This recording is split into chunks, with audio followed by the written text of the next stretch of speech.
আমরা প্রয়োজনে চেয়ারম্যানের কাছে বিচার দিব, দরকার হলে আদালতে যাব।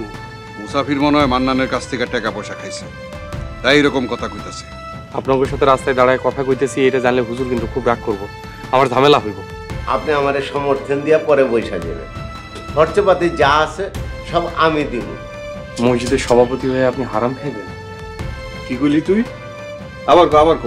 মুসাফির এখন আব্বা আগের মতো বিশ্বাস করে না, দেখবা খুব তাড়াতাড়ি একটা ঘটনা ঘটে যাইবে। তাহলে তো খুব ভালো হয়, একটু শান্তিতে প্রেম করতে পারবেন।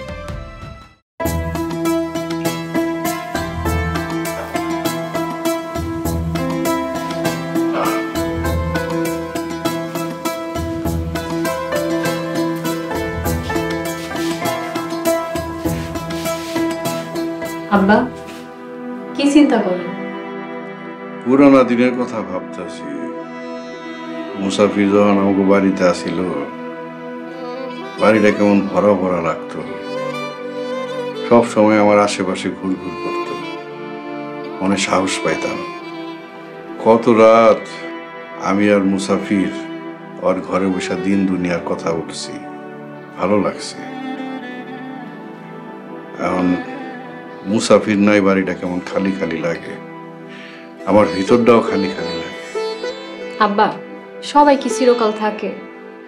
মুসাফির নাই এই জন্য আপনার একটু কষ্ট লাগতেছে, কিন্তু দেখেন আপনি যখন আরেকজন লোক রাখবেন তখন আবার মুসাফিরের কথা ভুলে যাইবেন। মুসাফিরের মতন সৎ সাহসী ইমানদার মানুষ কই পাবো?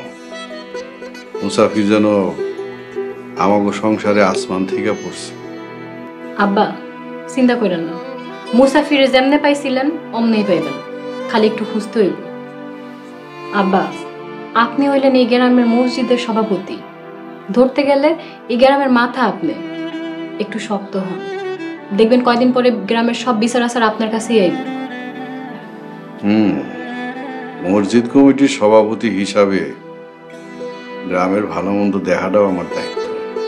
জি আব্বা, আপনি আর মুসাফিরের কথা চিন্তা করেন না, ও গেছে ভালো হয়েছে। এখন আপনি শুয়ে পড়েন। তুইও গিয়ে ঘুমায় পড়, আমি আর কিছুক্ষণ নামাজ পড়ি, তারপর ঘুমাবো। ঠিক আছে, শুরু করি।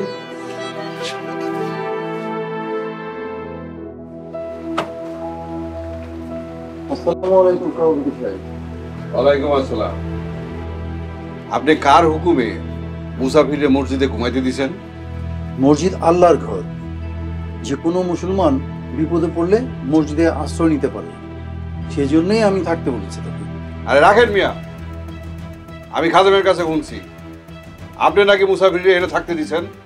জানাব, আমি বলছি আল্লাহর ঘরে থাকতে কারো অনুমতির প্রয়োজন নাই। ফাজলামি করতেছেন আমার লগে।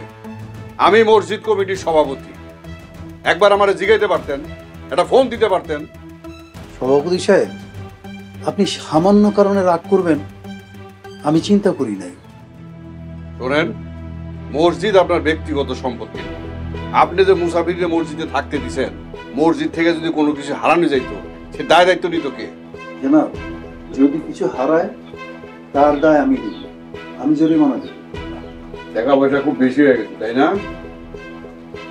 এত বেয়াদবটা আইছে, ওরে বলেন এক্ষুনি এই এলাকা ছেড়ে চলে যায়।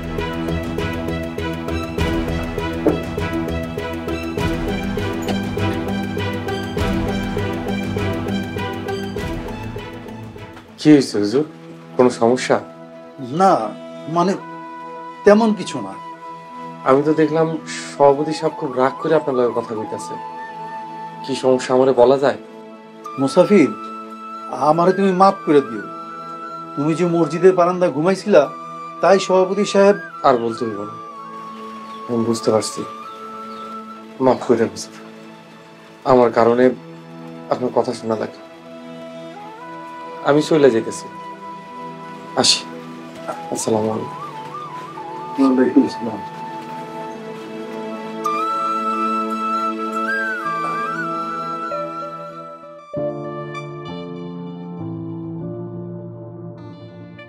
দোস্ত, শাকিলার ফোন দে। আরে বেটা দাঁড়া না, তো পাগল হয়েছিস কে? জান্নাত আহুক, ওর কাছ থেকে টাকাটা নে, তারপরে ফোন দেই। আরে জান্নাত রওনা করে দিছে, ওর আর মাত্র 2-3 মিনিট লাগবে আসতে, আশা করতেছে। এসে খারাপ ফোন দিতেছি। হ্যালো শাকিলা, কই তোমরা? রেডি হইছো? আরে হ হ, এই আমরা এখনই রওনা দিতেছি, তোমরা রেডি হও। রেডি হয়ে বাইরে আহ। আচ্ছা ঠিক আছে। দোস্ত, জান্নাত হইতাছে, তুই আমার ধর, আমি অসুস্থ, ধর ধর।